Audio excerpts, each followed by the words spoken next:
Welcome back. We thought as we was at a haunted location, we'd be a little bit cruel and also try a little experiment. We found a dark room, put a locked off camera in there, a radio, and told everybody to go in there one at a time to spend about 10 minutes in there and to see what they get. Our first victim was Paul. Here's his story. Hello everybody, here's my ugly mug on camera. I'm in a room underneath the stairs. I'm not particularly sure what it's called. I'm sure you can hear there's a clock ticking in the background, and occasionally you'll hear the noise of traffic passing. I'm aware that up in the top right hand corner of the room there is a pilot light, I presume from one of the gas lamps. If I try and turn around, it's up there and there's a pilot light on that. Now I'm supposed to be locked in here for a whole 10 minutes. Bizarrely I'm supposed to be quite scared. I'm just going to sit here quietly and generally have a look around with the camera for just a couple of minutes and just try and calm myself down a little bit and try and get a feeling of the location around me. You might hear the occasional bleep of the radio. Although I can hear the clock, I'm not entirely sure where it is.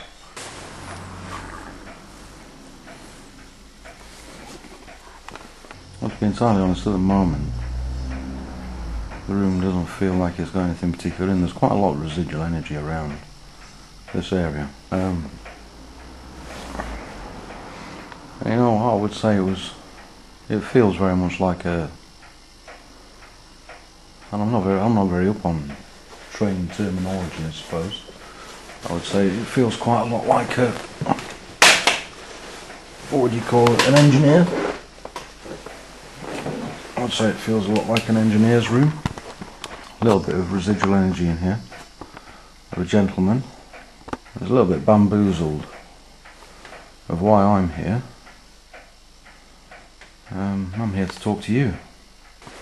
If you're aware of me here, like I'm aware of you, let me know where you are. If you can make a noise for me or show me a light, I'll be quite impressed. If you can move that little kind of stable door at the end, as I'm sure you have done on many occasions, if you can move that for me, that would be quite interesting. If you could tell me your name. There are many people this evening going to be following me. What's your name? James. James? James. You're not often called by your first name, are you? James, what kind of things do you like to do here? I'm sensing that you do like to swing that door that's in front of us. I'm also sensing that you like to make a few raps and taps in here. I know that we're underneath the stairs, but you're not the person that frequents the stairs. Now, surprisingly enough, because this has been recently kind of rebuilt, this staircase, you're finding that quite difficult to deal with, aren't you? Yeah? Yeah, I can hear you now. Could you show me on the camera? Could you show me on this thing I'm holding? Could you stand in front of it? If I shine the light around, could you stand in front of the light?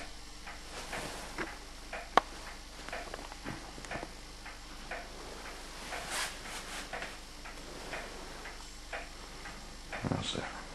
Well, thank you for that. Is there anything else you can do for me while I'm in here? Can you move something for me?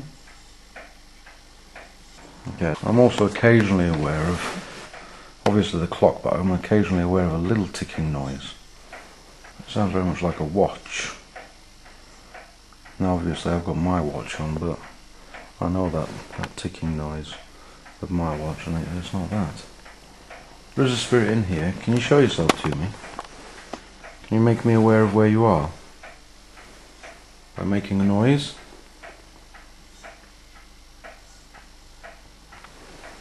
Showing me a light. If you'd like me to discuss something with you, feel free to step forward. I offer you no harm. I would accept no harm to become you. Or me. Keeps on looking at his watch, does James. I'm very aware of time here. I think he was a man that was quite often ruled by time.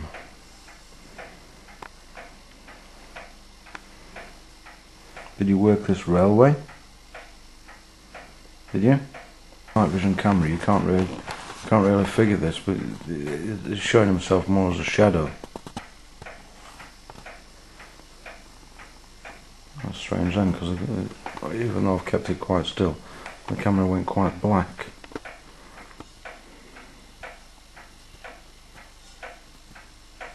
And again, I can't see anything with the camera. If something's crossing in front of me.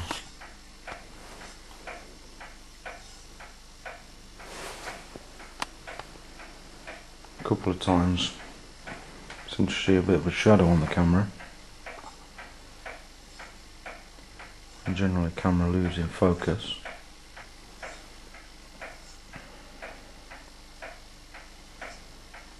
If you're in here with me, come on, let me know where you are. I know I can hear you and I can feel where you are. Still standing by the hatchway there. Let me turn the camera around for a minute. You can see my ugly mug still here talking away to you. You can see behind me. I'm kind of sat in a corner with a suitcase.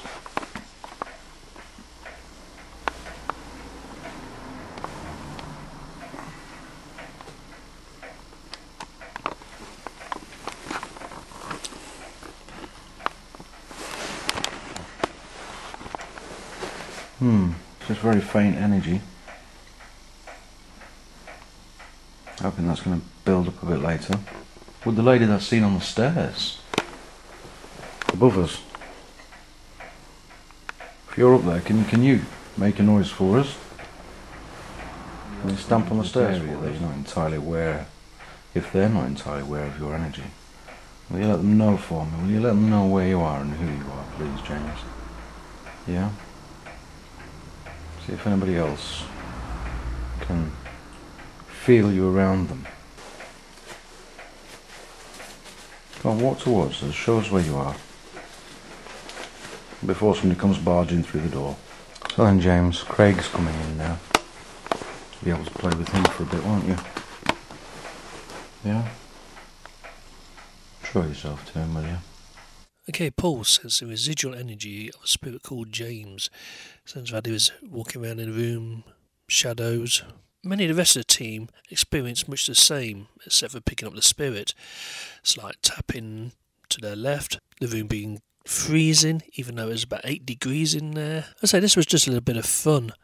Because the venue is allegedly haunted, we wanted to see what played on people's minds. But interestingly enough, we did seem to get a load of the same results. And that's it from the GH show for Rothley Train Station. Thank you for watching. We'd like to say thank you to the Great Central Railway for letting us use their station. Till next time, folks. Oh, yeah, bandit! I think I'm a bigger wimp than everybody else, actually.